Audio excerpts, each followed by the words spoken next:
Thank you everybody for joining us for this event, Rethinking Education. Our speakers, Lisa VanDamme and Joanna Williams, Nikos will introduce them in a minute, but this topic was something we discussed doing, I think we've discussed it for over a month, and through no intervention on our part, the government also decided to make it a topic in the last 24 hours when they instructed schools in England not to use material from anti-capitalist groups. Now, we are a pro-capitalist group who does not support this kind of idea and think it's very much anti-capitalist in itself.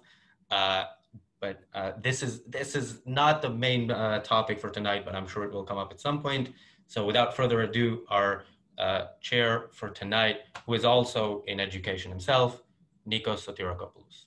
Hi, thanks, Razi. And so the thing with the pandemic and the lockdowns, they brought into surface many of the issues that we should be discussing about education. So, for example, should there be more technology in education? Should we rethink the education model? But recently, we've also seen developments in universities in the UK that due to COVID, some students are closer to what would look like hostages. They're locked in their corridors, and they're not. There's even a discussion on whether they're going to be allowed to go back on Christmas.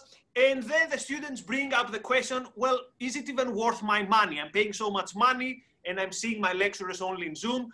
Have I been scammed? So many issues to discuss today, and we'll discuss it with our two speakers. First, with Lisa VanDamme. Lisa is the founder of the VanDamme Academy. It's a private school of high quality standards and some exceptional methods. I just found today, for example, that there is no homework, which obviously would make it very popular also among students.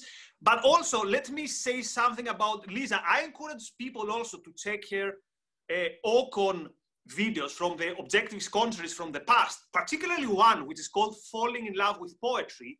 So I would say to people, whenever you feel down or a bit lacking in inspiration, go check out that video. I guarantee it's going to cheer you up, and you're going to find again some inspiration in the quite often uninspiring times we live in. But also we have Joanna Williams. So Joanna is an author. One of her most notorious books is Women versus Feminism, which is a book I've read and I encourage people to read. But also she's writing on Spiked, and she's running the think tank Kio. So we're gonna put on the comments the links from VanDamme Academy and from Kio. And without further ado, let's begin. So this is the format is going to be introduction by Lisa, introduction by Joanna, and then we can start the Q&A. If you have a question during their introductory comments, you put it on the chat, but priority will be with people who want to ask live questions. So myself and Razi will scan the chat for questions, but raise your virtual hands and you can ask questions after the introductions. Lisa.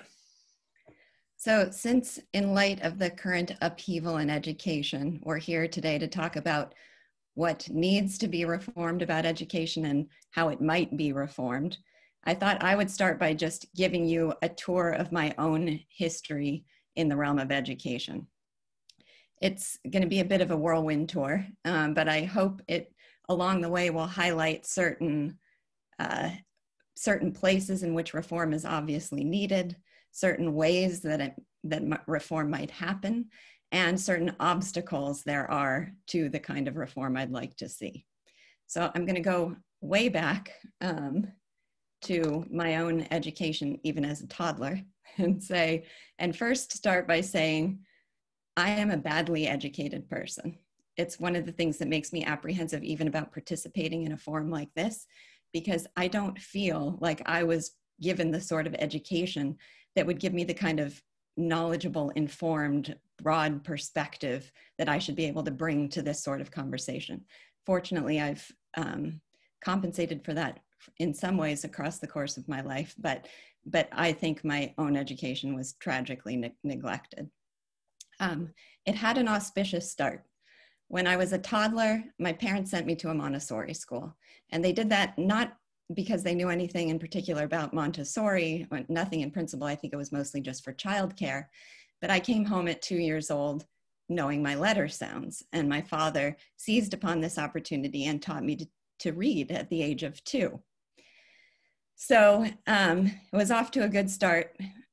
And then I was sent to a public elementary school in Texas. And when I started kindergarten, I'd already been reading for 3 years. So my parents tried to convince the bureaucrats to let me skip a grade and were firmly shut down. And so there I was, 5-year-old, having been reading for 3 years, sitting in a circle, learning my letter sounds with the other kids. So there was one teacher in the school who learned of my capabilities and would pull me out to join her book group with her 2nd grade students.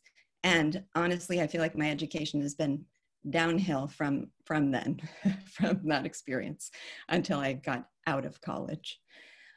So I attended a public school in Texas through 5th grade. Then from 6th to 12th grade, I went to pretty terrible schools in Albany, New York.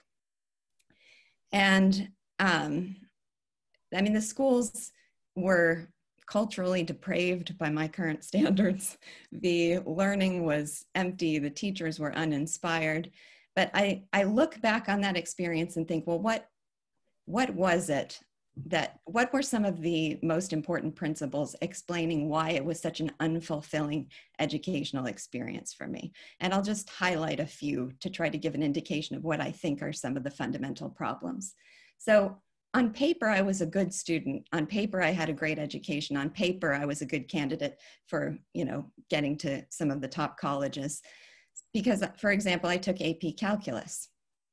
Well, AP Calculus to me was some symbols on a paper that indicated certain algorithms you were supposed to follow, and I was pretty adept at doing that.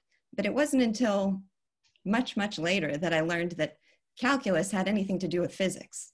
I took the entire course having no knowledge of that, or that calculus and physics had anything to do with explaining the world around me. It was just these detached processes that I went through that had no real meaning and no real application and gave me no real sense of power or understanding of the world.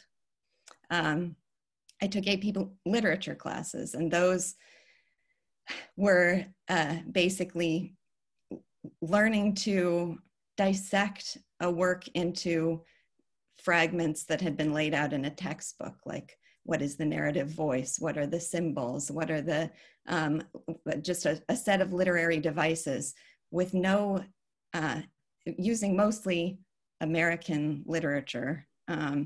So no exposure to the greatest thinkers in world literature with the perspective of how those thinkers were going to help me understand the world around me, take a new perspective, develop my own soul in some sense. None of that was part of literature. Science was the memorization of a bunch of empty jargon that I learned long enough to pass a test and then forgot forever. There was no such thing as history. We had social studies classes, and social studies was a bunch of memorized lists and facts and dates and fragments and disconnected things from one subject to another with no coherence of purpose or theme or insight into how we've come to the world we are today. So then I graduated, went to college, started at McGill University. And at McGill University, I took a philosophy class, an intro to philosophy class.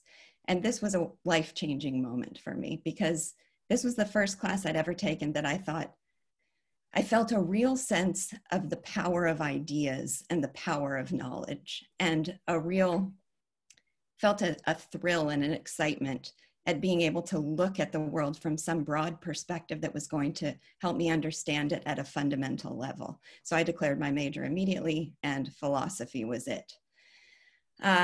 Then I transferred to UT Austin, where there was an active objectivist club, and I got introduced to Ayn Rand and started to really see the power of ideas to help me understand the world.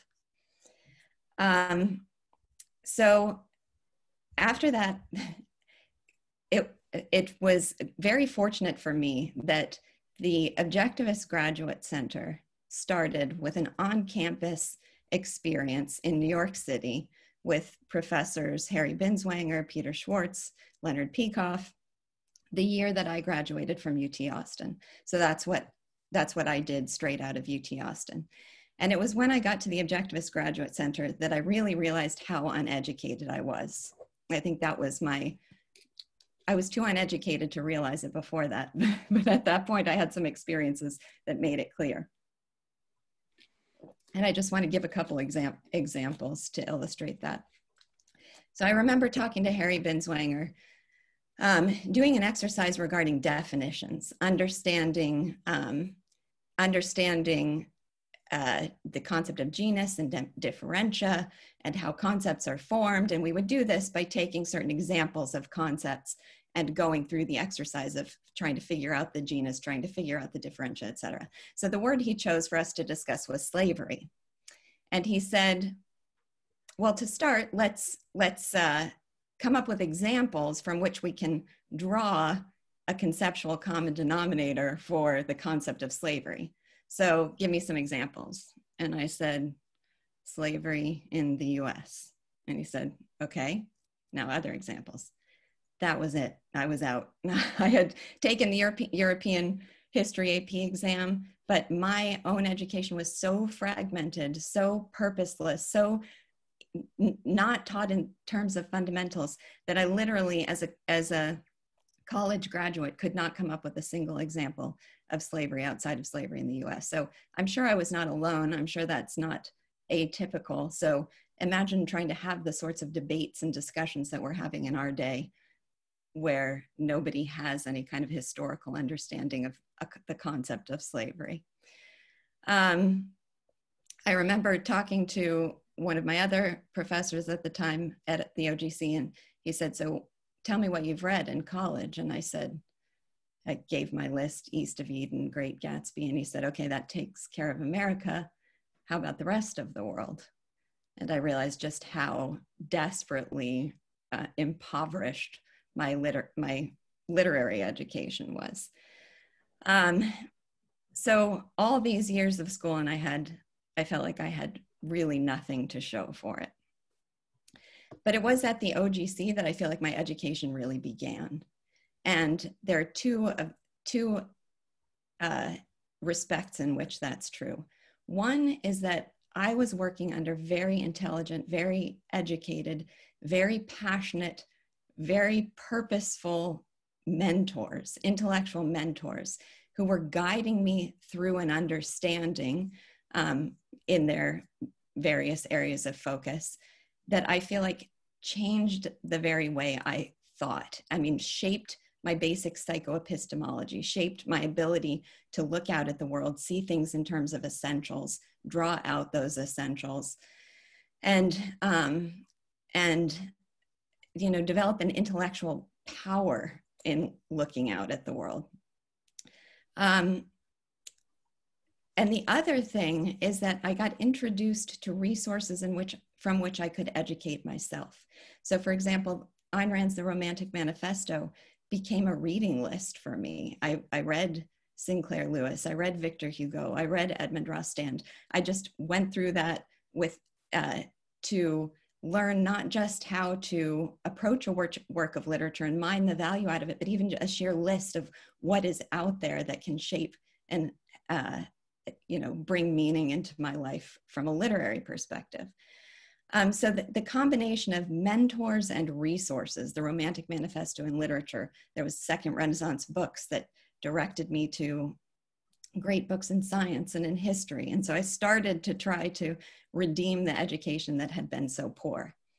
And it was shortly after that, I decided to go take get a master's in education, and which I quickly abandoned for reasons you can ask me about if you're interested. But as I was pursuing my master's in education, I got a message on my answering machine saying, were looking for a teacher to come to California and homeschool our kids. So this was a small group of students. It's what I would now call a micro school or a homeschooling pod. There was no term for it back then. It was a very unusual circumstance. But I was given 4 students and the responsibility for teaching them every subject at the age of 24 years old. And this was at first incredibly foreign and daunting to me. And then I very quickly decided this is the opportunity of a lifetime, and this is what I have to do, because this is really my chance to redeem education for these students and for myself in the process. So I took on this responsibility, and I just really, drawing upon the influences of those great mentors I had at OGC and a few other experiences over the course of my life, I just thought, what do I wish was different about me and about my educational experience? And I just tried to boil it down to essentials. I wish I had been taught to write. I was taught to write by Peter Schwartz at the Objectivist Graduate Center, and it was totally transformative and empowering. I needed to be taught how to create an outline, how to have a really clear theme, how to be sure that my points were thoroughly fleshed out and justified in the course of a writing piece, how to make it compelling. And those were things that he had taught me and that I knew were absolute essentials to any person's education. I knew that I needed to learn history, that I needed to be given a broad perspective on what has been tried, what has influenced the course of history, where did this country we live in come from, and what were, how do we look back and see what's made it possible for us to flourish to the extent we have in the United States. So for that, I went back and got, early 19th century textbooks and read them ahead of my students and shared the stories that were still told as stories with cause and effect and trace back the development of mankind throughout history, and tried to stay ahead of my students and present this material to them. I wanted to give them great literature taught in a way that's meant to draw out the important themes that can really enhance their understanding of themselves and the world around them. There's so much more I could say, but basically, I tried to do that on my own, drawing upon the best materials I could find with these 4 students. And then over time, decided to expand this into an actual school. And briefly, the way I did that was to find teachers who shared this basic outlook on what the goal of education was, and who had a rapport with children and a mastery of a particular subject, and not who were trained in a teaching college. And I just surrounded myself with people who had this same ambition and this same vision for what was possible. And we worked together and developed the process of doing that side by side with each other, each with our own areas of expertise. And I have, we started with a little one-room schoolhouse and have grown to now a school of 140 students, K through 8. So interestingly, and this will be my final, I know that was the first time I ever taught for Leonard Peikoff. He famously called my teaching a rocket ship through hell. I think I've improved since then, but I think that may have been a bit of a rocket ship through. But we can go back and address any of those stops along the way. But one of the interesting things I wanted to say in light of the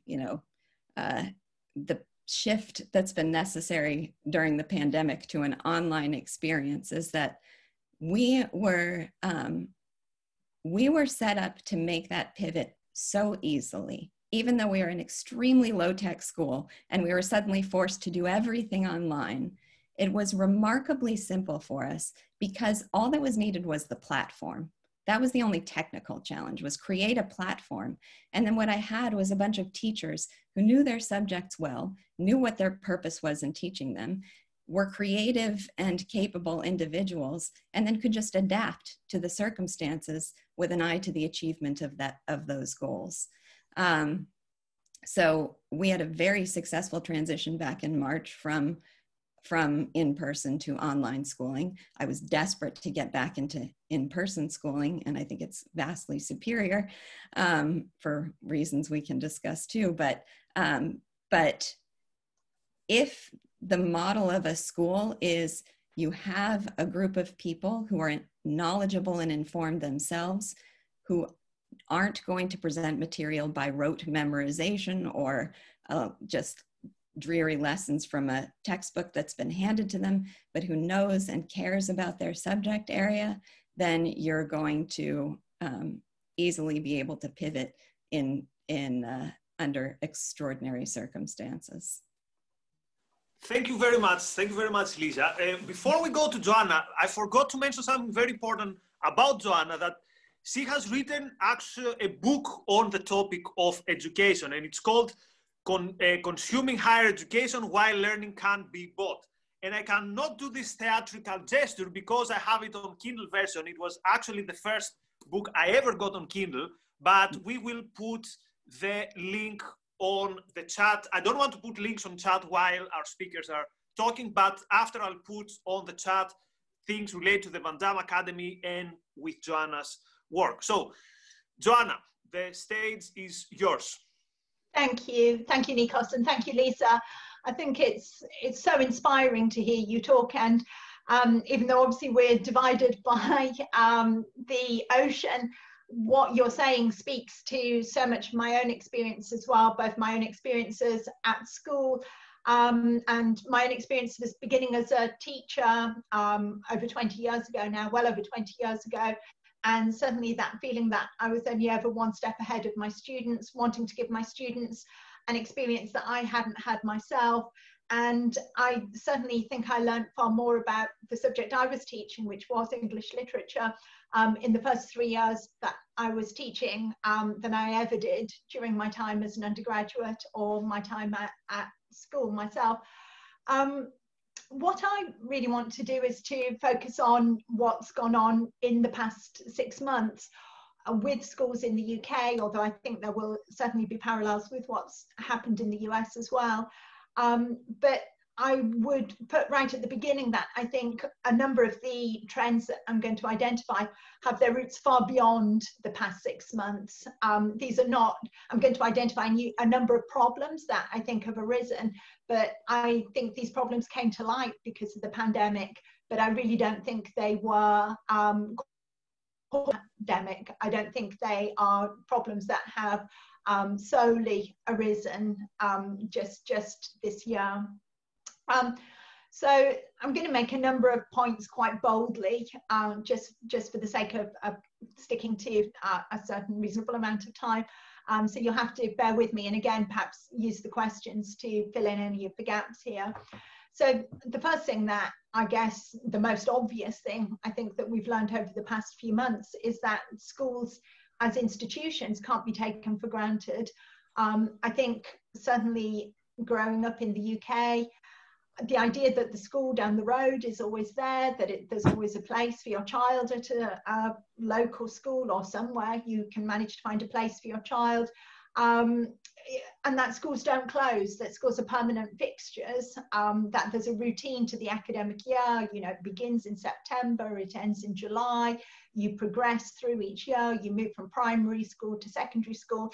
I think these are things that we have so much taken for granted, that through previous pandemics, through bad weather experiences, through world events, schools stayed open. And I think it almost just takes a while to sink in how absolutely unprecedented in historical context it's been for us to close schools across the nation for a period of 6 months.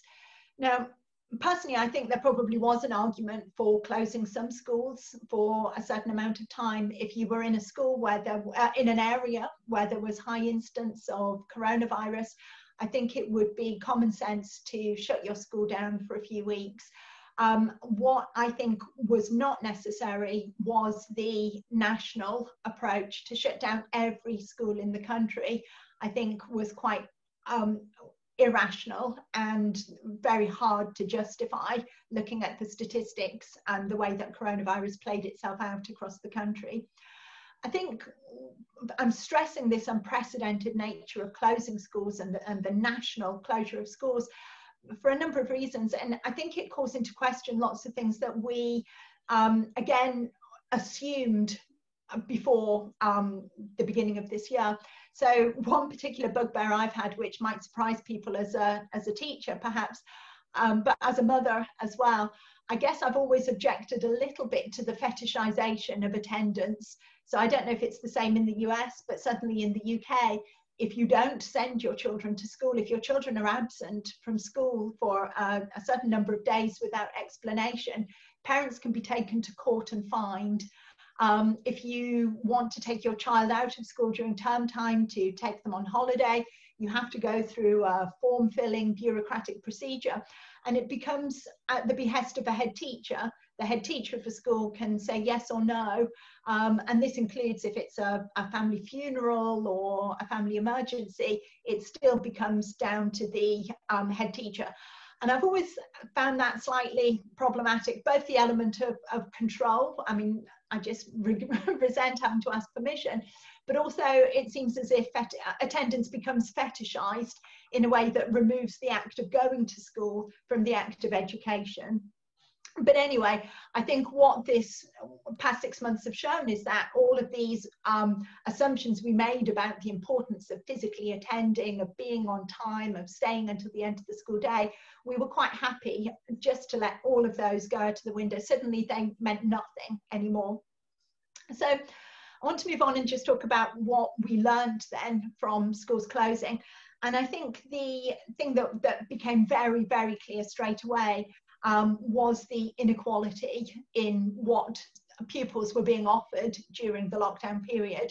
I think, as Lisa very, very nicely alludes to, schools like hers, particularly in the UK, private schools were able to adjust very rapidly and offer pupils a very rich online experience. Obviously, I would agree with Lisa and say no compensation really, no full compensation for the experience of being in the classroom, but nonetheless a very good educational experience that involved still, through the use of technology, lots of interaction and lots of genuine engagement with the curriculum. But unfortunately, that was not the case for all pupils, and however we want to manage it, however we want to measure it in terms of hours, in terms of tasks completed, in terms of educational attainment, we are left now 6 months on with huge gaps between what some children were able to do over the past 6 months and what others were given access to. And I think some state schools manage this as well. It wasn't strictly a state, it's not quite as straightforward as just saying a state-private divide, although the state-private divide was there, and I think it's really interesting to explore why that was the case. What's interesting as well, I think, is the reasons some state schools gave for not being able to offer a better educational experience. Often access to technology was pointed to as a problem, both for the teachers and for the pupils. And what was said to me very directly as a parent was that schools couldn't do more because some children didn't have access to technology. And if some children, maybe just 2%, 3% of children in the school didn't have access to an online device, then it would be very unfair to let any child progress beyond a certain point. You couldn't make interactive classes available that only 95% even of your children were able to access. So that became a very, very big excuse, I think, for not offering more in the way of interactive lessons. The other reason I was given, again, very personally, as to why more wasn't done was because of mental health, because children were considered mentally vulnerable. And again, there's a long history to this, I think, but it became particularly acute during the period of lockdown. that children were considered to be stressed out, not coping very well, mentally at risk. And so putting them under additional pressure, this was how teachers explained it, putting them under additional pressure by making them work would be even more detrimental for their mental health. Obviously, what's not considered there is the damage to mental health by giving children nothing to do, by making their day so pointless and by abandoning them. That was not considered a worthwhile mental health problem to consider. Anyway, I'm going to just wrap up really by thinking of some of the longer term lessons that come out of this. And for me, really this centers around what I think was the fundamental problem, the reason why schools were able to close for 6 months without, for the most part, offering children much by way of education at all.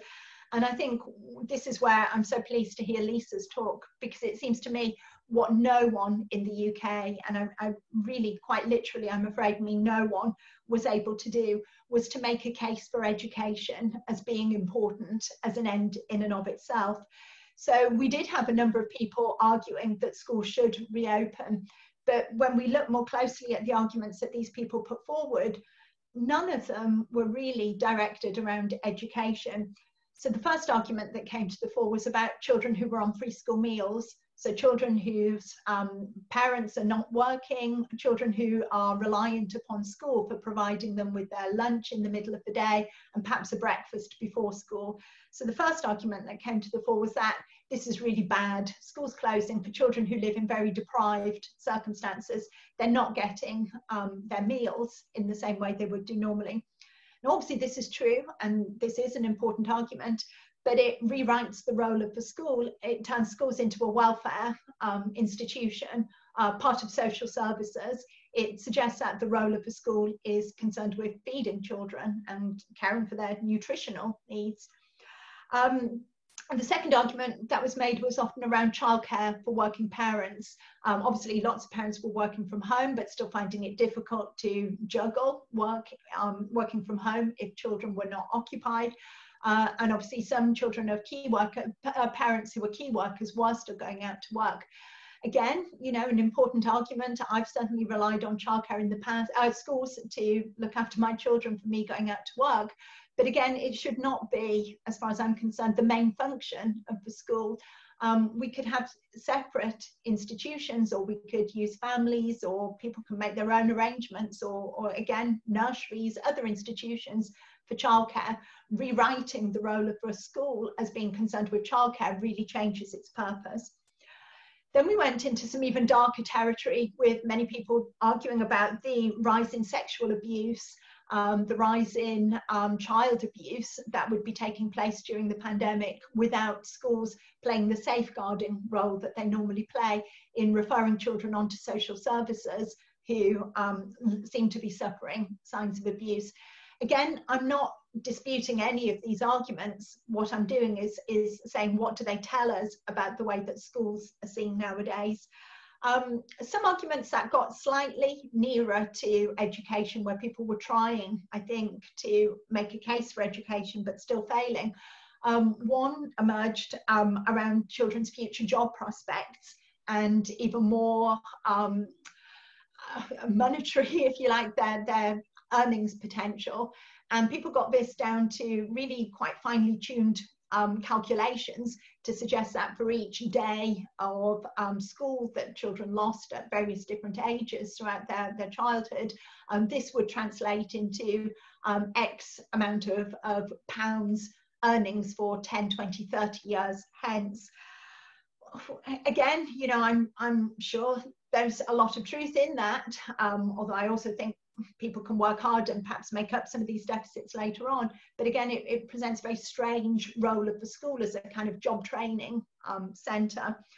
The one I think that comes most close to education but doesn't quite hit the mark for me, again, became focused around concern about exam results, that children who'd had this 6 months of online interactive lessons would do better in exams than the children who'd not. Again, very compelling argument, in some ways becomes a proxy measure for education, but it seems that what no one could do is to make the case, exactly the case that Lisa was making, about the importance of schools in providing education. The simple fact that I think it's better for children to know things than not to know things.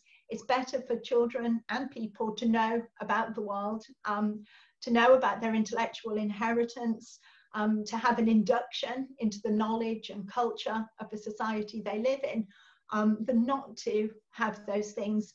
But it's almost as if, it seems to me, as a society, we've collectively lost the capacity to put into words why we think education is important and what role schools play in providing that education for children. And for me, that's the overriding lesson of the past 6 months. And I think it's tragic. And I think this has its roots, as I said earlier, going back, this is not a new problem.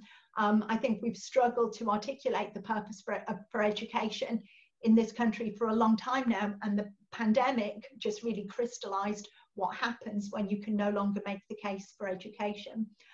I think I've talked about education, but I'd also like, just very, very quickly, I promise to finish with a few words about the importance of schools, because I think that completely went by the by as well. To me, it seems that schools really play a unique role as social institutions in bringing children together, putting them into contact with people who are not part of their immediate family, and actually being able to put pressure on children in a very good and a very constructive way. So far from the argument that providing children with an education will damage their mental health and put them under too much stress, I would say completely the opposite, that the pressure that you can provide, you can put on children in the atmosphere of a school with a mentor, as Lisa's describing, as a teacher, as a mentor, and fellow pupils, and the competition that can engender in that situation can actually be really healthy and really productive, and can inspire children to want to be their best selves, at risk of sounding a bit cliched, to want to do better than they did before, to put on their kind of public face for the world, if you like, that they don't need to do when they're at home. And I think school introduces children to the world of knowledge, but at the same time, it introduces them to the world more broadly. It shows them how to get along with other people. And I think, just to finally end here, I think what's terrible, what's absolutely unforgivable, is that over the course of the past 6 months, we abdicated responsibility for educating children. In closing schools, we abandoned what I see as an intergenerational responsibility, the responsibility that adults collectively have to the generation of children, to induct them into the society that they live in. I think we really badly let children down, and I think it's continuing now, most notably in our universities. And I just really hope we never, ever do this again, and that we learn some lessons from it. Thank you, Joanna. So people can raise their hand if they have a question, or put it in the chat. We'll prioritize live questions. Before we go to Stefan, let me start with a question. So Lisa, through her personal story, and Joanna, through her points, you've made both a very inspiring call to arms for education. But the reality is that quite often this is not what children are getting. So actually what we thought when we had this switch to online education, to distant learning in schools, we had many parents being angry, realizing, wait, I didn't get that this was the point. So things such as, for example, a political agenda in education, which might also lead us also to the topic with the thing with Trump and the Tories wanting to impose particular values in education. So they said, look, this is not what I thought my child signed off. So would it be better in a way, so now I'm playing devil's advocate, that the state of education quite often, as Lisa explained it, is it's not motivating, it's uninspiring, and in some ways I'd rather my child not get these values that it gets in school. So could you see that the last months will be the catalyst for a change, and is there even a political capital for this change? So are there people, do you think, in politics, and mostly the right wing, because they are supposedly against the left wing bias in education. Do you see any prospect of a major change towards homeschooling, vouchers, more grammar school, charter schools, things like Lisa schools? Or do you think this is just our circle who, you know, we don't like woke culture or whatever? I'll start. Yeah. I'll tell you what my biggest concern, yes, I definitely see people questioning things that they completely took for granted before when the schools, you know, disappeared as an opportunity for their children. And then what came back, I mean, first of all, parents had an insight into what was going on in class that they had never had before. Through the virtual learning, they could actually see what's happening in the classroom.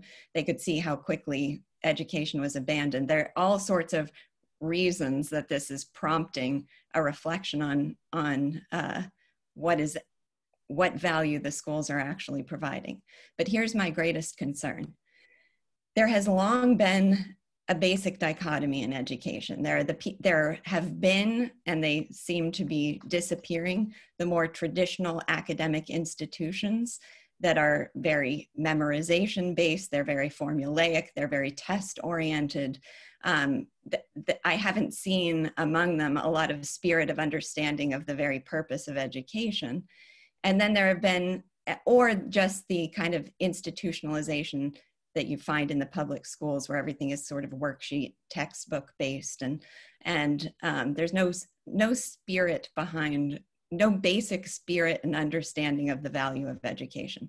So then you've got the rebellion against that kind of oppressive model or the institutionalized soulless model, which is, okay, now we need to take the Rousseau approach and just let these kids develop naturally and spontaneously and take off all these artificial restraints and unschool them, let them choose what they want to do, let them run outside and play and be children, as opposed to sitting in a desk, having to, you know, force themselves through this tedium of learning. So my concern is that the rebellion is going to go on the side of unschooling and just letting kids be kids and develop as if they have this kind of kernel inside of them that we just need to get out of the way and allow them to flourish. So that's the dichotomy I've seen in education for a long time, and I hear those voices getting louder now.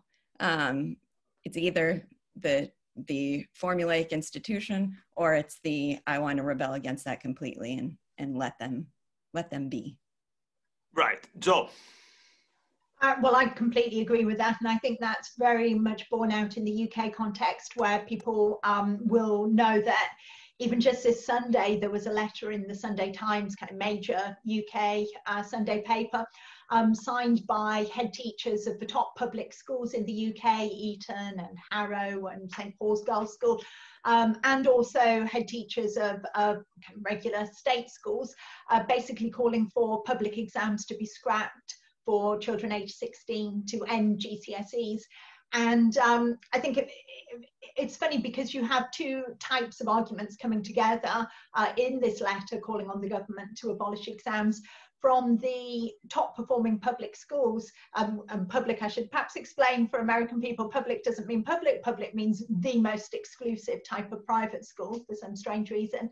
But the letter the call to scrap exams coming from the public schools was basically saying that this exam holds our pupils back academically. It forces them to waste time basically repeating, learning, rote learning, and doing very mundane tasks when they're capable of actually being extended beyond the exam syllabus. And at the other end of the spectrum, you've got schools making the case for children just being creative, and this again, mental health, I think, comes into play an awful lot in discussions around UK schools, that the exams were putting too much pressure and too much stress on children, and it thwarts their natural creativity. So I can really see what Lisa's saying. And it's interesting, I think, that this argument has been rumbling about scrapping exams, has been rumbling under the surface for several years now. but really breaks through now, the time schools go back after the pandemic. And it really is, I think, very true what Lisa's saying.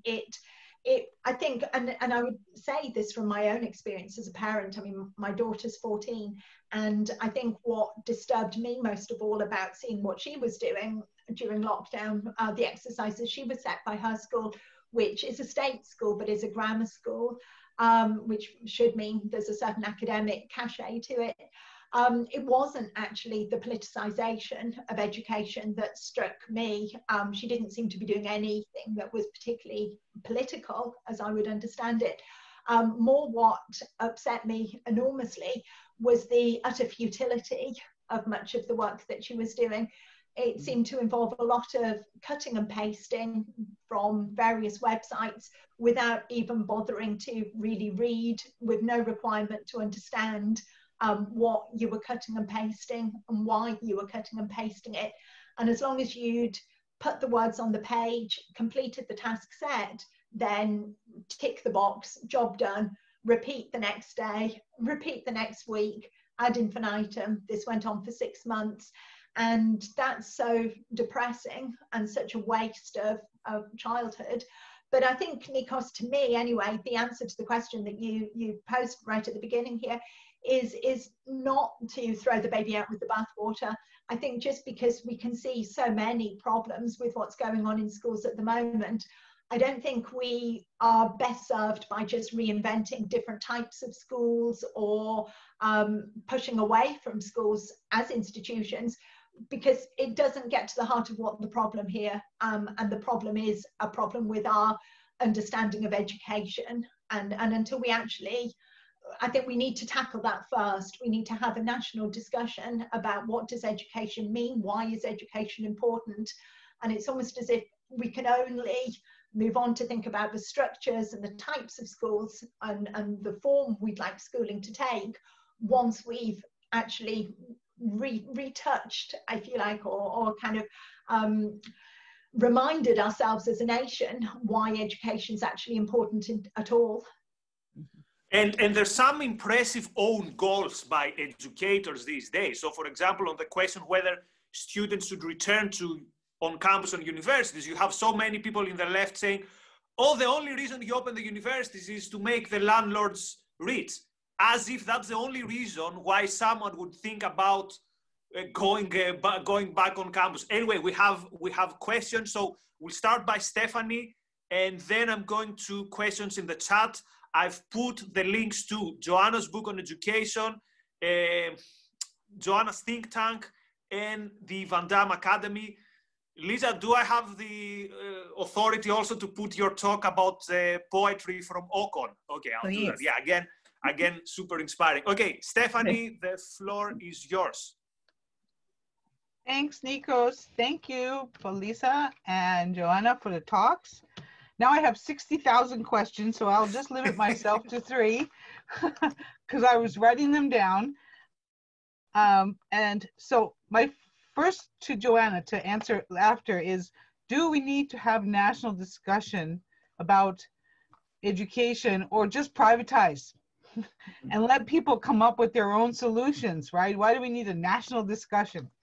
But my question I wrote in the chat, I was from Lisa when you were saying that you think there's no substitute for the in-person experience.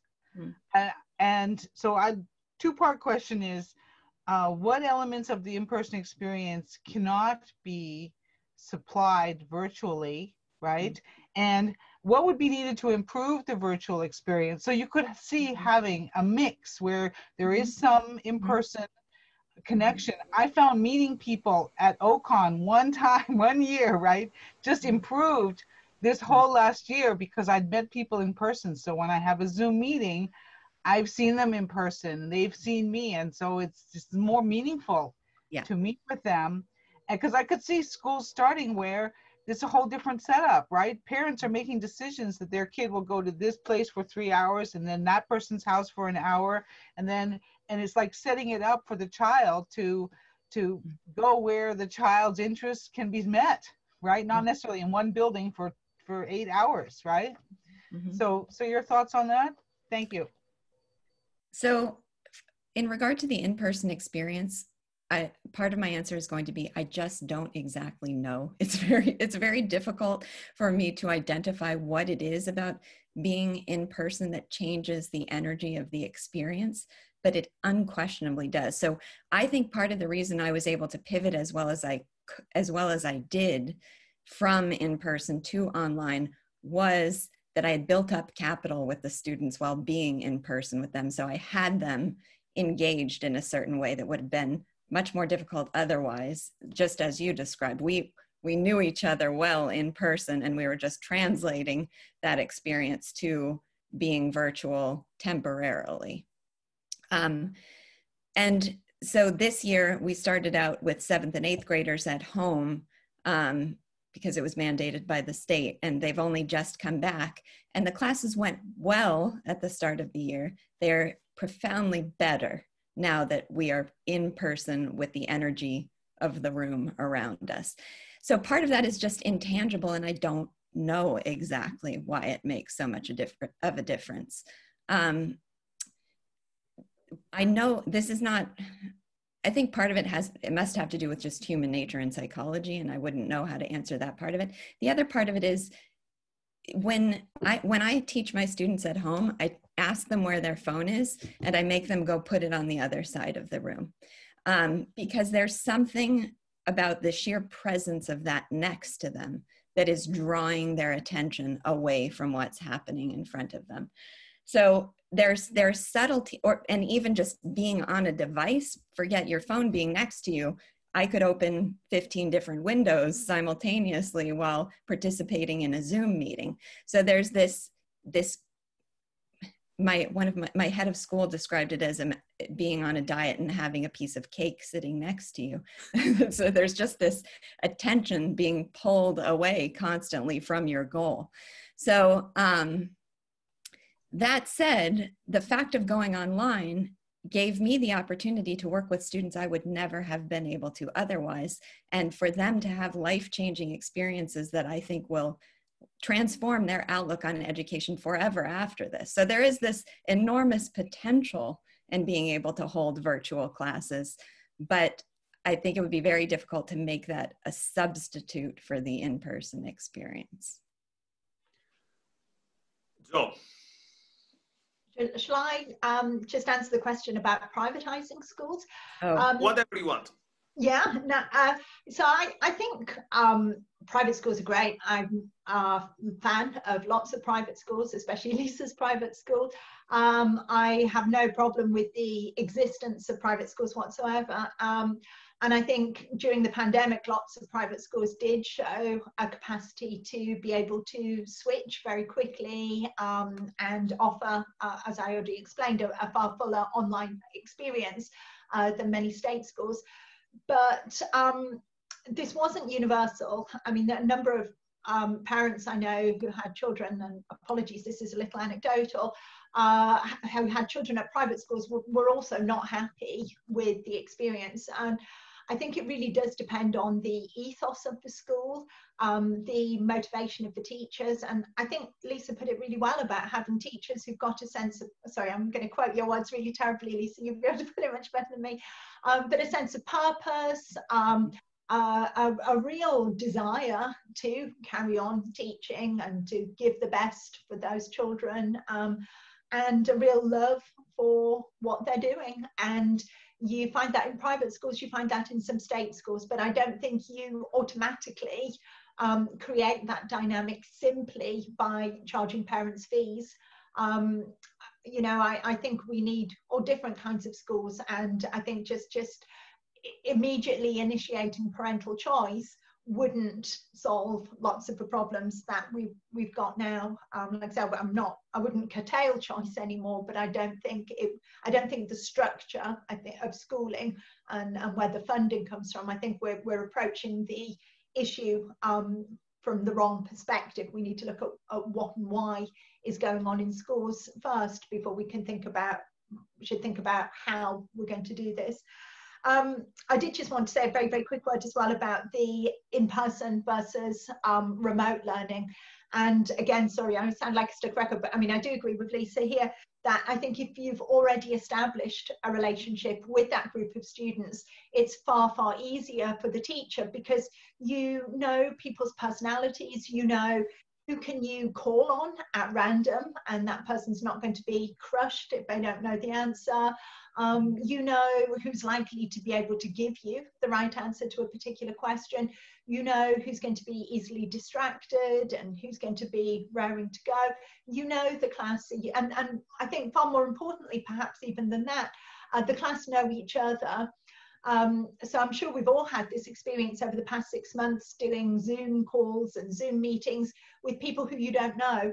And I've kind of got a bit more used to it now, but I think there's something, for me anyway, far more nerve-wracking about signaling to speak in a Zoom meeting of 100 people than there is about standing up in a hall in front of 100 people with a microphone, which perhaps seems counterintuitive because you're still in your home.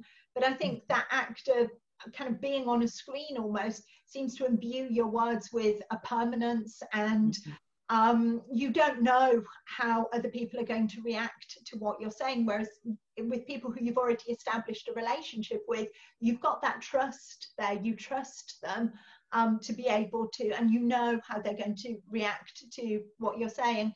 So my son, who's 19, he started at university a couple of weeks ago up in Glasgow, and all his teaching is online. And he messages me quite frequently during the day, and he messaged me today to say he'd been sat there for 40 minutes looking at the front page of Zoom, and it was basically not letting him in. And this will be his only politics seminar this week. And he said, I've spent 40 minutes refreshing the screen. And that's sad, because he was really looking forward to that and wanting it to take place. But he's also said that to have these Zoom seminars with 19-year-olds who you've never met in real life, the lecturer might ask a question, but no one speaks. Now, anyone who's worked in a university knows this is a big problem when you're running in-person seminars, trying to encourage shy 19-year-olds who've only just met each other to speak. Doing it through Zoom is impossible, because as a teacher or as a lecturer, you can't make eye contact with a particular individual. You can't smile. You can't, there's so much of, and interaction takes place through eye contact and body language. And you know, from the reassuring smile to the glare at the person who's distracted. And when you lose all that, and when you're with a group of people who don't know each other, have never met each other before, it just does not work at all. And let me say here that Jo's son is in Glasgow and also wrote a Spiked article on it. And if I'm not mistaken, that's family member number 3 who has written something for Spiked. Are you trying to accuse me of nepotism, Nikos? No, I'm pitching the article. I'll also put it on the comments. So we'll have some. I'll go to the live questions, but before that, there's a question by Antoine on the comments, and I'll start from there. Why is that Montessori schools seem particularly appreciated by individualists? So, Jo, and let's start with Lisa. If you have a comment on Montessori schools. Sorry, the question was, why are they appreciated by individualists? Yes. I don't really think I'm the best person to answer that question. I'm not an expert in Montessori. I can give my, we use, our kindergarten and first grade classes have a strong element of Montessori to them, because I think Montessori developed absolutely irreplaceable, ingenious materials for teaching reading, teaching children to read, and teaching the fundamentals of mathematics. And I can't imagine a good kindergarten and first grade classroom without those materials. There are also some, so when in the kindergarten and first grade, okay, I mentioned my history and coming into a kindergarten classroom already reading and having to sit in circle and learn my letter sounds. Well, in a Montessori classroom, the curriculum is individualized. So why do individualists appreciate it? Well, that's a big reason. It's you come into a classroom, there's a prepared environment. There are opportunities for you to build your skills at a pace that's appropriate for you as an individual. And then the teacher creates a lesson plan for the individual child and lets them develop and work through the materials at his or her own pace. So that's just a brief indication of one of the values. The reason we don't, and so that carries through the Montessori curriculum, you know, beyond that into the higher grades. And there's this sort of sacred idea of the individual child being able to choose the materials they'd like to work with at any given time, being able to take a task to completion, being able to exercise a certain amount of autonomy and control over the course of their learning within a prepared environment. The reason we don't have Montessori at VanDamme Academy beyond first grade is that it is after first grade that I think as the material becomes more abstract, the material that I think is essential to helping them to develop into fully informed, very knowledgeable, very clear thinking adults, as it becomes more abstract, that's where I think a mentorship is needed. I always think of education beyond the very earliest grades as working directly with a mentor who understands the subject, who knows how to break it down into an accessible sequence for a young mind, and who knows the purpose of it and can motivate the child with an understanding of that value and that purpose. So that can be looked upon, I think, by some Montessori advocates as unnecessarily constraining of the will of the individual child, because they're not being given choice anymore. I'm telling them what's valuable for them to understand and giving them a prescribed curriculum that I'm taking them through. But my perspective is that there is certain knowledge that's going to empower I think Joanna's words are like the intellectual legacy that we've been given. We need to give that to our children. And that it's our job to very effectively deliver that material in a motivating and inspiring way to the students. Yeah, and Joe, I think in your book, Consuming Higher Education, you have criticized this modern tendency, which is that, oh, the child knows better and, you know, every child is a winner. So, but what's the boundary between giving agency to the child and make it critically thinking with the real term of the word, not critical race theory, but really critically thinking, and falling into this trap of, oh, the child knows better, you know, whatever the child wants. So where would you, how do we draw that line? It's a good question. It's a very good question. And it's not one I have a ready answer for. I mean, I have to confess, I know very little about Montessori schools, but I think in the UK, particularly among more middle class people in the UK, for younger children, there's almost a kind of anti-school, if you like, if that makes sense. So forest schools have become quite a fashionable thing, and this idea that children just learn through being outside all the time, and they might learn to count through picking up pine cones and counting pine cones, and they just stay outside and play every day.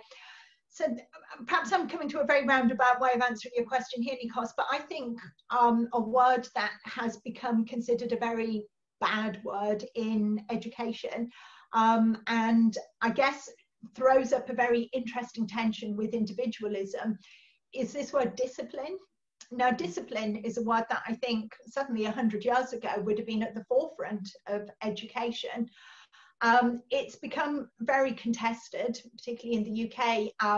Some schools, well, I'm sure people in the UK will be familiar with Michaela School, which has become very famous as being the strictest school in the UK. And to me, I do worry a little bit sometimes, again, that we can fetishize discipline for the sake of discipline. Personally, I don't see anything great about just having children standing in line and jumping when a bell rings, and sitting and jumping whenever a teacher expects them to do it. But discipline also has, in higher education, takes on the word of subject as well. We talk about learning particular disciplines. And I actually think there's an important connection between those two understandings of discipline, discipline in the sense of behavior and discipline in the sense of learning a particular subject. Because to me, it seems that you're actually disciplining your mind ultimately more than you should be disciplining your body is in effect a kind of side effect, if you like, of a real aim, which should be to discipline your mind to think as a mathematician, to think as a historian, to think as a scientist. You know, that requires a mental discipline. And I think one of the problems with being anti-school is often that people are anti-discipline, and what they mean by being anti-discipline is, I don't want my child to have to stand in line or have to be quiet when an adult walks into the room. But I think what you risk losing then is the mental discipline that actually makes learning possible. The final quick point I'd make on this thing between individualism and the collective in education, I actually think it's really important that we remember the distinction between children and adults. And I think schools are adults working with children, and the adult is in the teacher role and the child is in the pupil role.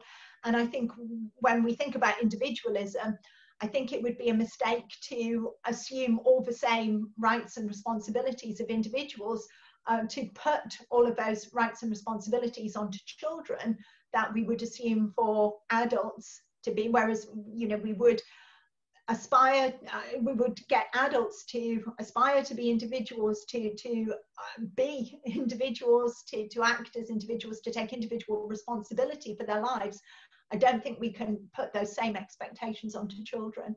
Yeah, and from my experience, like in elementary school, I went to a very conservative school where part of the discipline was physical punishment within reason. So don't quote me that I advocate it, but let me tell you something, it worked to me. So the fact that I was a bit afraid of the teacher, but also I respected him, and so it was 70% respect, 30% fear. To me personally, it worked really good. And I'm so thankful to them, because some of the things that Lisa mentioned, they really taught us how to write, how to speak in Greek. Maybe it doesn't show in English, but it was definitely in my Greek. So I'm really thankful that I went to elementary school in one of traditional schools. Even when we're dancing like traditional Greek dances, if you made a mistake while dancing, off you go to the principal. Now, this is a good training in terms of then life seems a bit easier.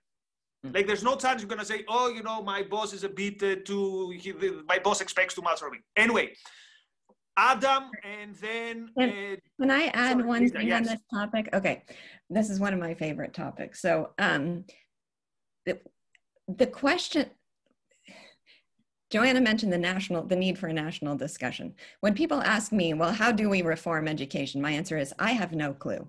But something has to happen at a very fundamental level. And that is the national question, whether we're discussing that to reform the existing public school institutions or just to inform the creation of individual private schools.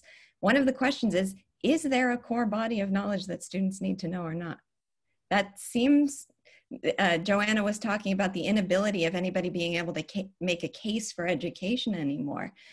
Do people believe that it's necessary to read literature to develop as a human being? Do they believe that it's necessary to know history?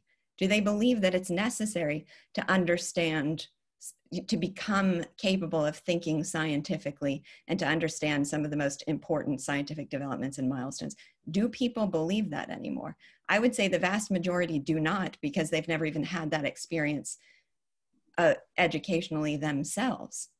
So I think the first thing that would need to happen for reform to occur on any large scale is for people to believe that these subject areas are essential to human development, to understand why they are, and to be able to teach with an eye to that purpose.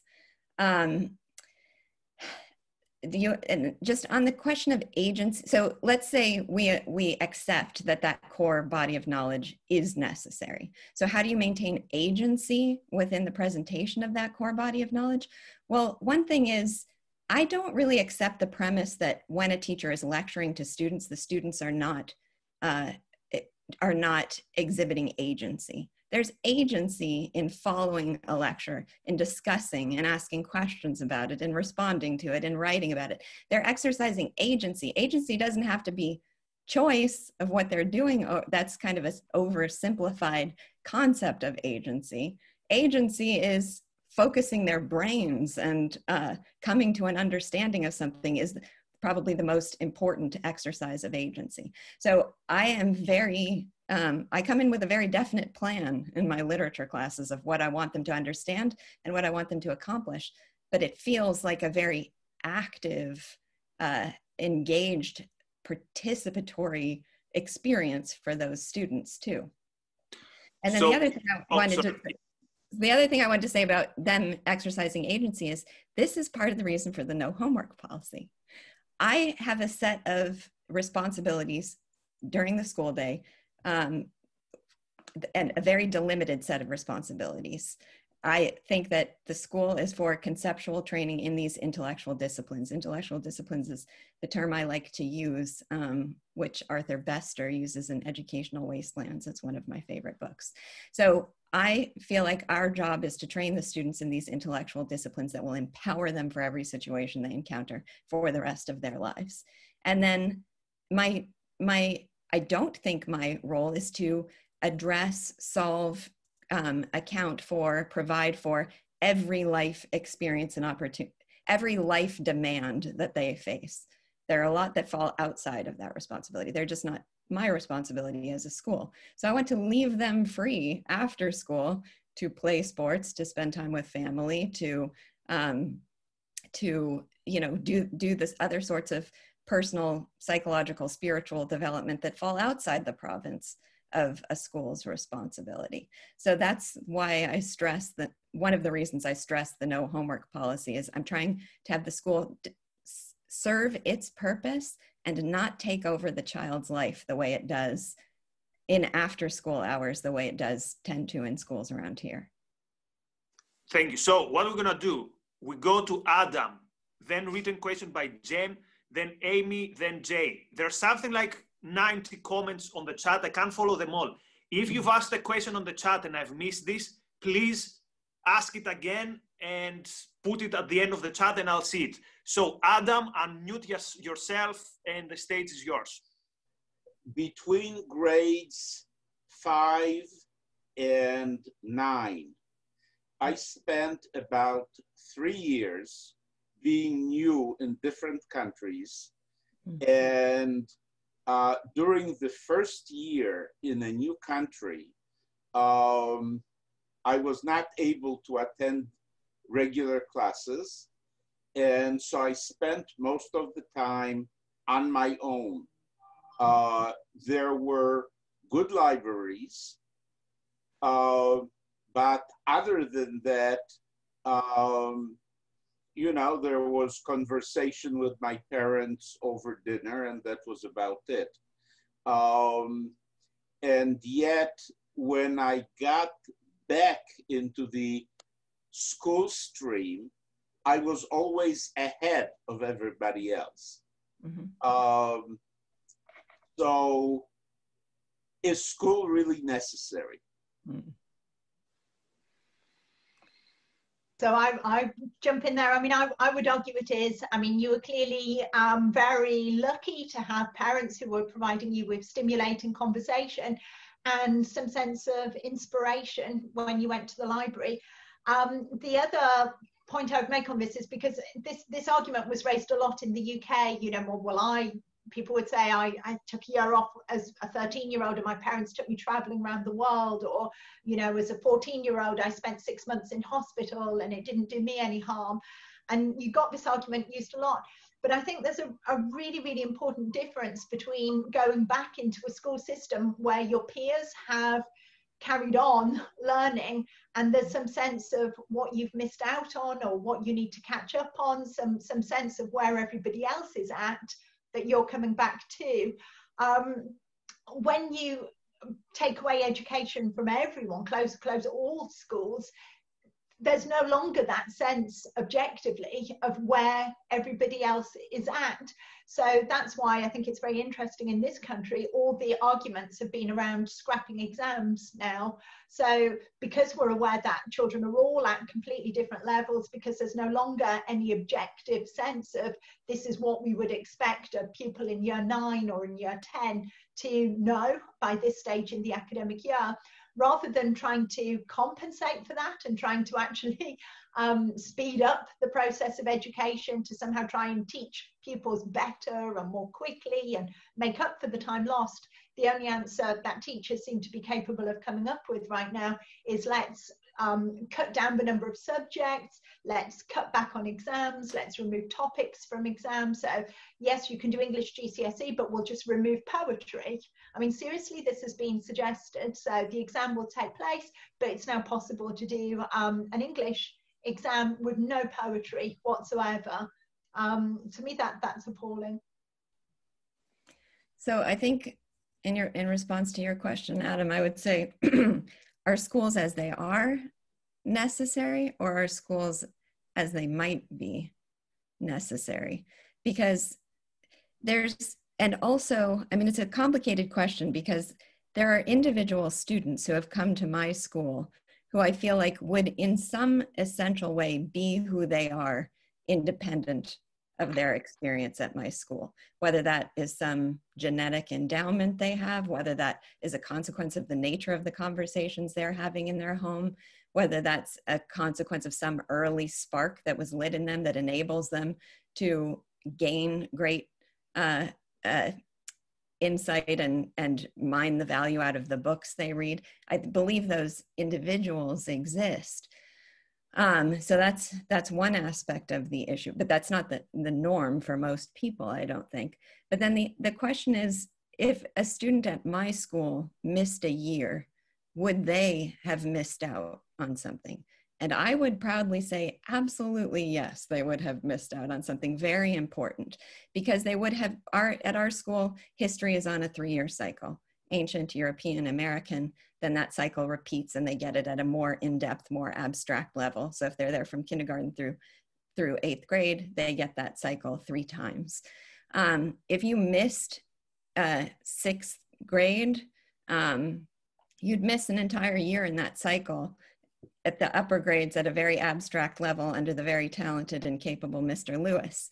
So you'd miss a big segment, an understanding of a major segment of history that is powerful for explaining the course of events in the past, but also informing understanding of the world today.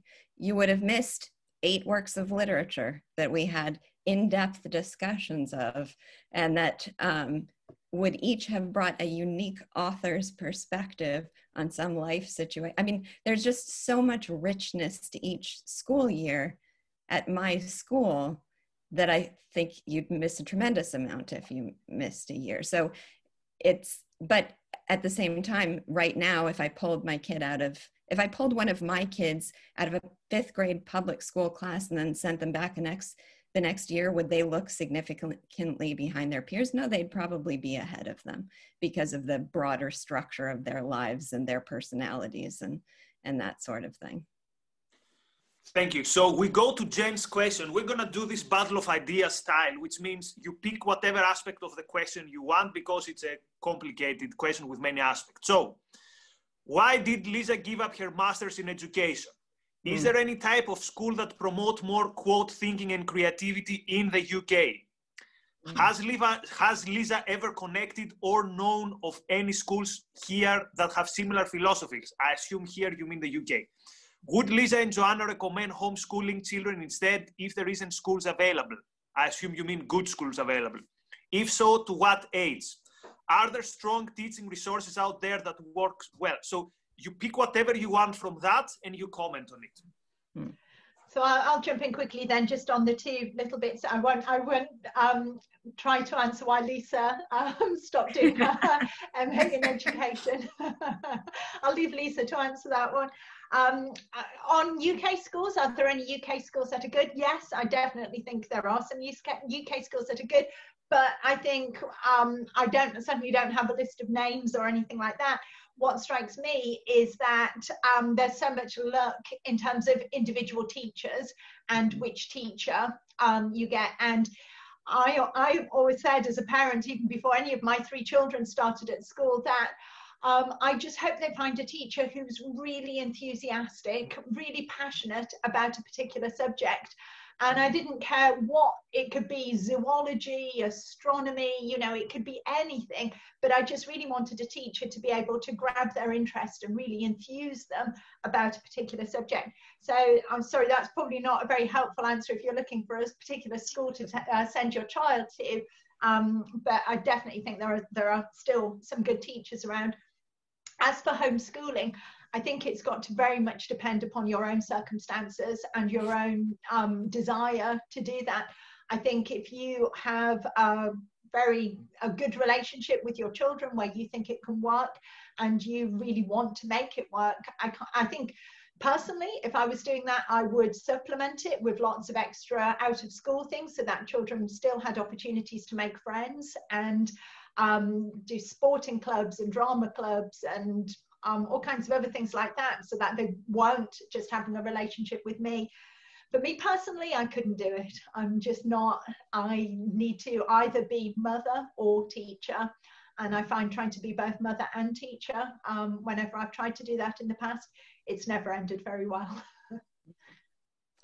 I would say the same about, if VanDamme Academy didn't exist, I would certainly be homeschooling my children, but I think what I would do is create the sort of homeschooling pod that a lot of people are trying to create now. And that was my start in education, because part of the reason the school exists is that I had my first child and I did not want to be homeschool teacher and mother to my own child. It was clear to me that that was going to introduce challenges very different from being a classroom teacher. And I didn't want to face those challenges. I wanted to be able to just be mom to my kids.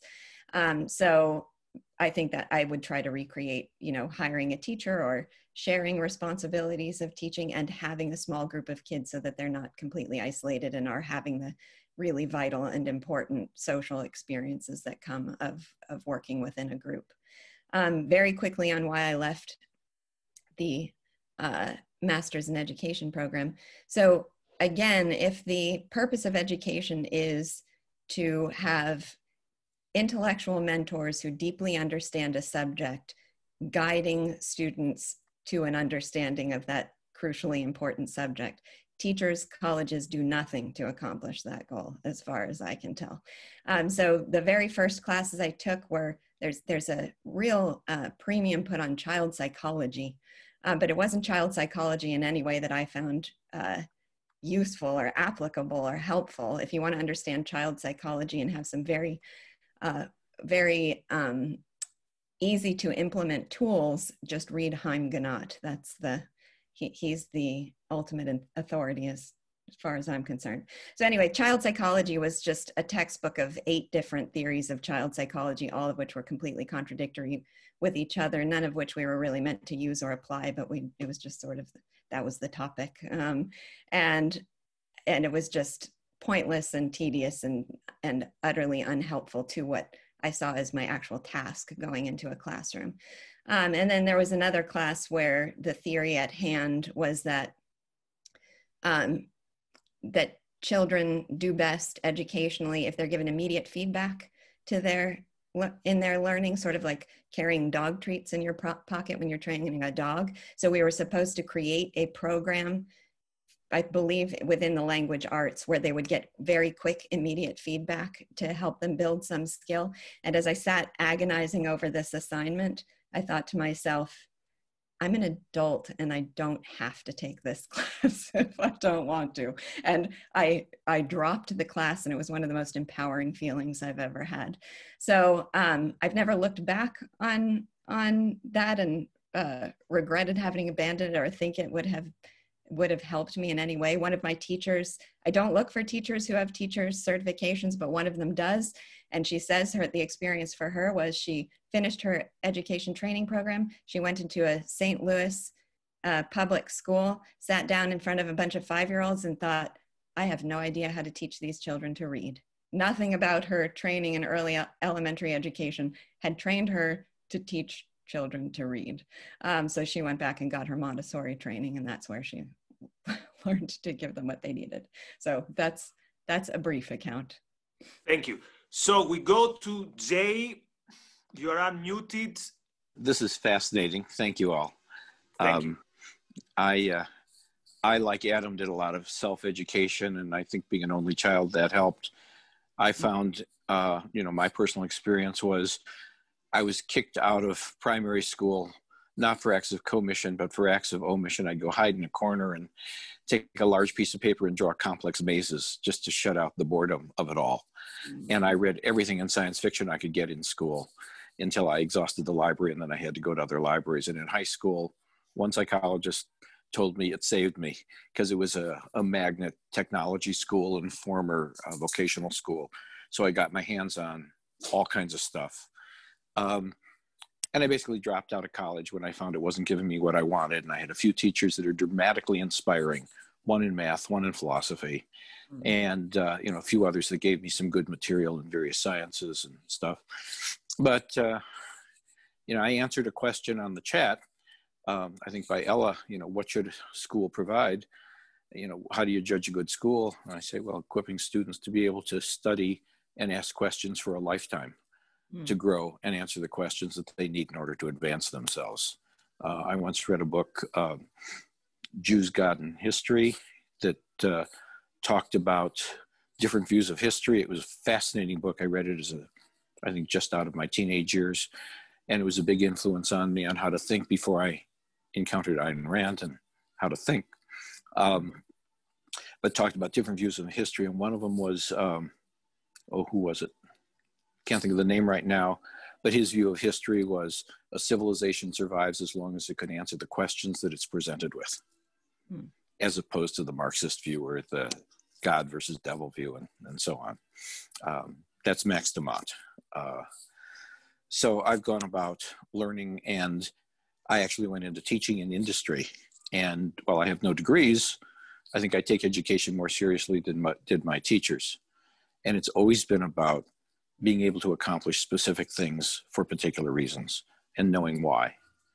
So, for me, education is about the ability to continue to answer questions, and certainly knowing the history of your culture, like you teach, Lisa, about the intellectual history of the culture. I think is great. I think I'm pretty deficient in that. I approach Rand in starting with philosophy, starting with epistemology, not from literature, and her novels, which was the purpose of her life.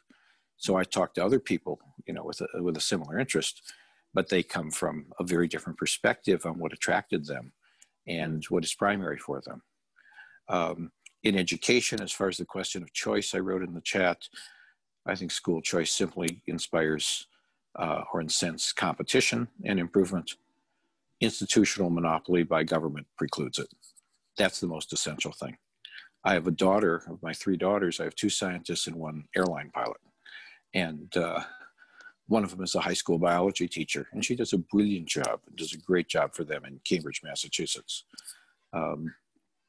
She talks about how deficient the students are in being able to think that come into her classes.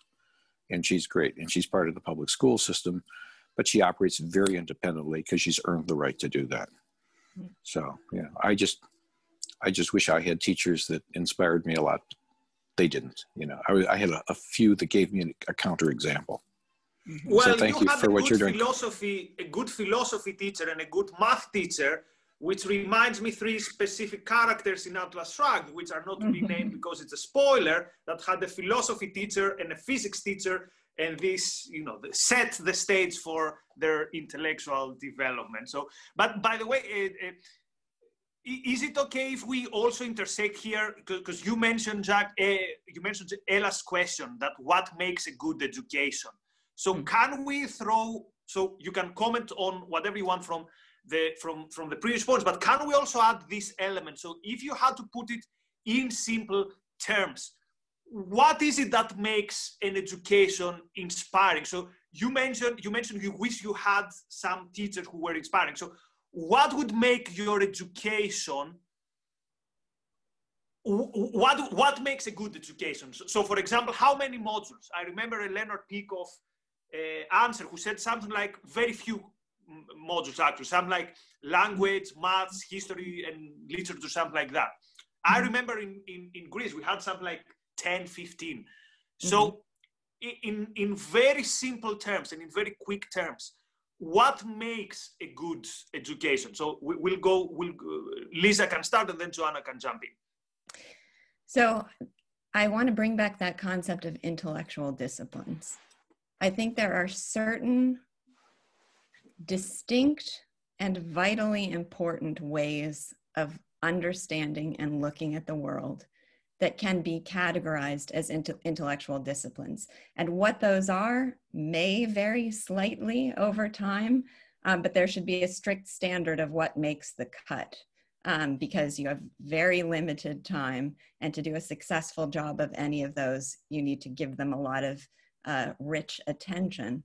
So if we're talking about, if we're trying to define a high quality education in terms of what are those intellectual disciplines, I would say history. You have to be able to, yes, look at the world like a historian and answer and be able to ask and continually address the questions of history, but you also have to have a fundamental understanding of what's come before. You can't look out at the world around you and believe that this just emerged out of a vacuum and that there were no preconditions to the establishment of law and freedom and a democratic system. If you believe that those just exist and there's no precedents needed to understand for what makes them possible or makes them evaporate, I can assure you they're going to go away. So you have to have a knowledge of history. You have to be able to write, which really means be able to think with clarity. You have to be able to organize your thoughts in a very purposeful, systematic, logical way. You have to read great literature. Literature is its own discipline because it uniquely takes the world, distills it down to essentials, creates these eternally memorable formulations and characters that give you insight into human nature and the operation of the world. And literature and more broadly art have a distinct ability to do that, that can't be replaced with any of the other subjects. You have to have math and be able to have the logical rigor that comes with math and understanding of the power of quantification. And what did I miss? Science. Did I say science? You have to understand that there are laws governing the operation of the physical world around you and be able both to come to an understanding of those laws and develop the discipline of thinking that allows one to see order in the chaos of the world around them. And you have to know certain fundamental things about the operation of the physical world for you to be able to take a really informed perspective on life. So that would be my short list. If you do a really successful job of helping the students to develop the core knowledge and core skills and intellectual discipline of each of those fields, I think you've got a really well-educated population. Thank you, Lisa. Jo? Well, I agree with all of that. So this is just me looking for things to add. I'm a big fan of Hannah Arendt's writing on education, and particularly the idea that she has that what distinguishes people from animals is that we're not starting from scratch with each new generation. Children are born into a world that already exists. And this ties in with what I was saying in my opening remarks, I guess, just that it gives each generation, adult generation, a responsibility, if you like, to induct children into what it means to be human, into what it means to be a person existing in the world today. So we don't expect them to start from inventing fire and inventing the wheel. We pass on this knowledge. Again, what distinguishes us from animals is we have learned ways over time of codifying our knowledge into books, and we can save humanity an awful lot of time by passing on what's already been known. So that's a kind of very big philosophical idea of the importance of education, about inducting children into an existing world. But I guess the practicalities of that are much more in line with many of the ideas that Lisa was talking about. I mean, I would see it in two kind of distinct but also connected ways. We need to give children what they need basically to survive, but also to thrive in society. So you need to be able to read at a very, very fundamental level. You need to be able to write. You need to be able to do some at least basic mathematics. And if we deny children these things, and what it does really concern me nowadays that we are moving, particularly in line with some of the discussions that are coming up around critical race theory, ideas that kind of teaching grammar and imposing standards on written work is somehow a kind of white supremacist concept, that it's kind of racist to insist on children knowing how to write correctly. And I think that's so backward. I mean, similar discussions play out in the UK in relation to class, that if we correct how children speak or correct how children's spelling mistakes, then we're imposing a kind of middle class agenda on working class children. I mean, that's rubbish. All we're doing is we're denying those children life opportunities and chances that they won't be able to get. And obviously reading, writing, some basic maths, those are just the foundation blocks. Because what comes after that is actually the question that Lisa raised half an hour or so ago, the much, much bigger question about what do we as a culture, what do we as a society now value sufficiently to want to say this is so important, that we think children really should know. You shouldn't be a person living in this society without knowing this cultural knowledge. And again, I'm at risk of sounding very depressing this evening, bringing everyone down. It does seem to me that there's a real cultural problem with this right now, that anything that comes from the past is just derided and considered tainted. And we're in this very Philistine place, it seems to me, where there's nothing of value in our culture that we consider so worthwhile that we think children need to know this, and we really want to pass this on to the next generation of humanity. And you both mentioned history, and if we take the modern approach that says, well, it's Black history and women's history, I mean, imagine this will be the end of history. Imagine me, a student, in the same room with someone from Iran, and we talk about the Battle of Thermopylae, and we say, well, in my Greek history, we won. And the Iranian guy says, no, in my history, we won. And the teacher says, well, who is to say? Your history, the Greeks won, your history, Xerxes won. And it's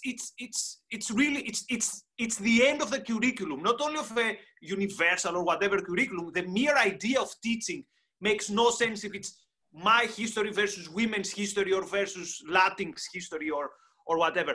Okay, let's go to Marialene. By the way, Marialene, I have the suspicion that I'm pronouncing your name wrong, but because it's a Greek name, I feel culturally entitled to pronounce it with a Greek pronunciation. So feel free, please, to correct me if I'm pronouncing your name wrong. It was fine, Nikos. I'm really enjoying this, and thank you all for everyone who put this together and put all this effort into it. Lisa, you mentioned Arthur Bester, and you mentioned a book. Was it Educational Wasteland? Correct. Could you tell us a little bit about what you like about Educational Wasteland? Sure. Well, I believe the book was written about his experience going through the transition into progressive education. So he was experienced a good, solid, traditional education, and then the degeneration that happened after that. So for example, he was there for the advent of social studies, which he says he and his schoolmates termed social stew, because it was just a bunch of bits and pieces thrown into a pot with no coherence. So what he doesn't provide is as much clarity about what that good traditional education looked like for my satisfaction. I would really like him to have written another book where he sort of takes that for granted for his audience and is more talking about the degeneration that happens afterwards. But just even understanding the concept of an intellectual discipline, realizing what are the boundaries on these different subject areas. Why do we have a subject of science and a subject of math and a subject of literature? And coming to understand that each of these addresses a very fundamental human need and intellectual ability, a distinct human intellectual ability, was enormously helpful to me in shaping the curriculum of the school. Right, so here's what we're gonna do. I'm gonna go through the last remaining questions, and Lisa and Joanna are going to pick whatever they think is most interesting to them and answer it. But also, I wanted the discussion also to go to higher education. It didn't happen. So what I'm gonna do is I'm gonna post on the comments. So Joanna's think tank, KIO, had a very interesting report on higher education. And I don't agree with all the conclusions, but I think it asks the right questions. So I'm going to put it in the chat if someone wants to have a look at it, because again, higher education would be 50% of the discussion today, but because there were all these very interesting comments mostly on the school system, we didn't have time to go through the higher education discussion. So 3 questions, you pick whatever you want. Amy asks, what do you both think of the quote content movement in the US? Natalie Wexler, Ed Hirsch, and core knowledge. Is there any hope there? So that's the first question, content movement. Second question from Steve. Does the comprehensive schooling model in the UK and the US prevent diversification of learning by trying to put square pegs in round holes? So comprehensive schooling model is the second question. And the third question is, okay, it's by Brian, what do you think of quote arts class, where the students try making art and or crafts of various kinds? I think this is the A in the STEAM acronym rather than the study of literature, which is lumped in with English class. So what do you think basically of art classes, basically where students are trying to create art rather than being taught art or being taught literature? As far as I understood, this is the question. And let's start with Lisa, and then we'll go to Joe. Okay. I think, Amy, you can call me anytime to ask questions. So I'd like to say one thing about the diversification of schools issue. So, Joanna, you mentioned that you believe that public schools should be available, but are in favor of the opportunity for private schools to exist. But the problem we have right now is that the existence of this massive institutionalized system of education makes it extraordinarily difficult to start a school on the outside of it. And it's not even just the institutionalization of education, it's other regulations barring the way for that possibility. So first of all, there's the fact that, my husband and I pay property taxes. We additionally pay something that's a community tax called Mello-Roos. And from those taxes, we are paying an enormous amount doubly to our public schools. So we've paid almost the equivalent of a private school tuition for the existence of our local public schools, which we then have to make a choice to not send our kids to. And well, I don't have to pay to send them to my school, but anybody else would. So there's this, there's the fact that we're paying for something we then have to choose to pay for elsewhere. then there are things. So when I started the school, the number one biggest obstacle to its creation was zoning laws. Zoning laws made the existence of the school almost impossible. If you looked on a zoning map in our community, the only places that schools were allowed were places that schools already existed. And then if you wanted to start a school, you could go to the city council and ask them for a conditional use permit within a certain area, which everyone was on the premise of being disinclined to have a new school there. So there are all these kind of institutional barriers to the creation of alternatives that might open people's eyes to a better way, and that's my concern. And I don't think I have all the answers to education. I don't think that I should now be appointed education czar and dictate. I don't think it would work anyway, but I don't think dictating from on high how, and I see students come into I think my school appeals very broadly and addresses the needs very broadly of most students, but there are some who need something different. There are kids that I've had who are extraordinarily bright, kids on the spectrum who have an enormously difficult time adapting to the classroom environment that we provide. And I wish I could create an environment just for them, but I can't do that in the confines of my responsibilities at my school. And I would love for somebody to build an environment that's ideal for that sort of student.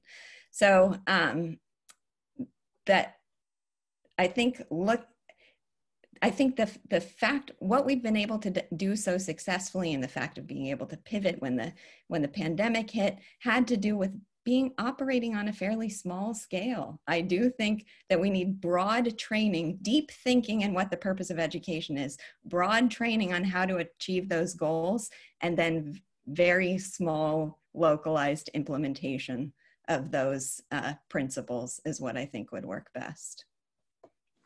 Thank you. Joanna. So I think the situation in the UK is a little bit different to that. And I think we do, and I guess this, you have to stick with me until I reach the conclusion in this sentence so you can see where I'm going with it.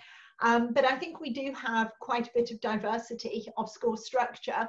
I think it started under Tony Blair and really became ramped up over the past 10 years with Michael Gove as Education Secretary, who, apologies to US people who won't know, well, I'm sure you all know Tony Blair, but probably won't have heard of Michael Gove, who was incredibly unpopular as Education Secretary. He was loathed by teachings and by teachers and by the teaching unions. Became a real hate figure. But I liked him, and he actually instigated some very good reforms into, I would argue, into the education and into schools in the UK. And I think because of that, UK schools are a long way from just private schools and comprehensives. Free schools now, you can, as a group of parents, get together and open up a free school, and you can just get any building. I mean, sure, there's some bureaucracy and some hoops that you need to jump through, but compared to 20, 30 years ago, it's far more possible, purely, like I say, as a group of parents to establish a school. We have academies, obviously private schools, public schools, comprehensive schools, grammar schools, sports colleges, technical colleges. So it seems to me like in terms of structure, there is an awful lot of choice there.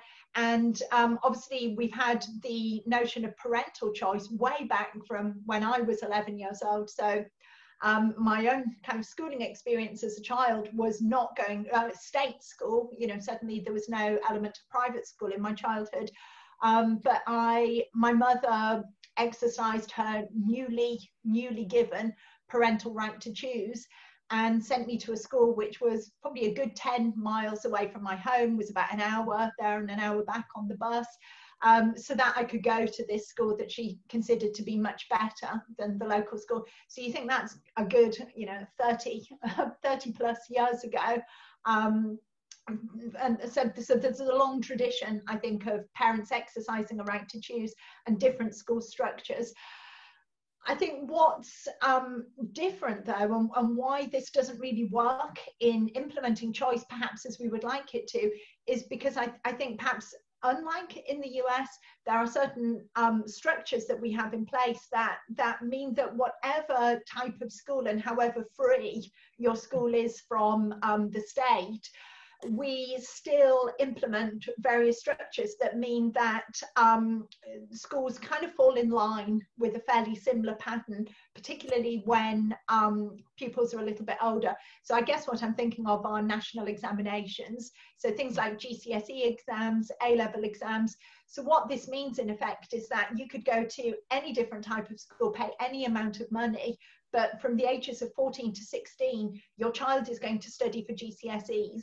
Between the ages of 16 and 18, they're going to study for A-levels. And during that time, you may have better or worse teachers, you may have a better or worse school culture, you may have better uniform and lunches and all kinds of nice things associated with it being a very wealthy school. But because of that standard GCSE exam syllabus, you're probably going to be studying the same literature, the same topics in history, the same topics in maths as the kids at the comprehensive school down the road, the kids at the free school in the next town. So we have a system which is structurally very diverse, but still manages to be educationally very similar. So I guess this is why I'm very happy that there's different structures. I'm very relaxed about that. I certainly wouldn't argue against it for 1 second. But likewise, I wouldn't fetishize wanting to implement more change in that area until we've solved the bigger problem about what we're doing with education. And for me, that would be looking at what type of exams are we having, what role do we think exams are playing, why do we have the exam syllabuses that we do have, why are they so hollowed out of content, why are they structuring education to the extent that they are. It was good to remind us, Joanna, that there was a time that Michael Gove had good ideas before he started being a crusader for banning plastic straws and whatever he's done after that. Okay, so many thanks to both of you. I think this was one of our best events at its peak. We had 50 people. We had so many comments that we've run out of time. I've put on the comments links to the work of Lisa and to the work of Joe, with Kio and her book and her writing on Spiked, and also some documentaries and some talks that Lisa has delivered. So from me, a huge thank you for this very pleasant evening. The parting words should be to Razi because he organized all that. So Razi, you should do the outro. Yeah, thanks, Nikos. And I think Joanna was a bit too modest when she spoke about how during the height of lockdown, nobody was calling for reopening schools. Well, there was one public intellectual who did call for reopening schools, and she did it in one of the biggest newspapers in the country, and that was Joanna, of course. And she got a tremendous amount of hate for that, as she often does for expressing views that are outside the mainstream. And she's still fighting the good fight. And Lisa, I know that many of us who don't look fondly back on our own education wish we could go back in time and go to the VanDamme Academy and work. Can I say one quick thing on that? Because my partner who developed the app for me will kill me if I don't mention that I do have a program available for adults to introduce you to the power of literature called Read With Me. It's readwithmesalon.com. It's currently free, and I guide people through a meaningful understanding of the classics. So I would love for anybody to participate in that who isn't already. I think we've put it already in the comments. Yeah, I posted a link in the chat about 30 minutes, so anybody who's here can scroll up and find it. So yeah, thank you both again, not just for tonight, but for all the work you do. And thank you, Nikos, as well, for all the work that you do. And for people who want more of Nikos, he's going to be on the Daily Objective, I think, actually not every day this week, right? Every day but Thursday. But tomorrow and Wednesday, he'll be talking about, I think, a less positive topic than we're talking about today, the debate in the US presidential. Yeah, we're going to stay up basically and watch the debates so that you don't have to. Yeah. And so so tomorrow is going to be a preview, and then Wednesday is going to be a post-game recap. So thanks again to everybody. We're going to go off of Facebook, but the Zoom call is open. So once again, to the people on Facebook, all the stuff that you're missing right after the live stream, sign up to the London Ayn Rand meetup, and you can enjoy that as well.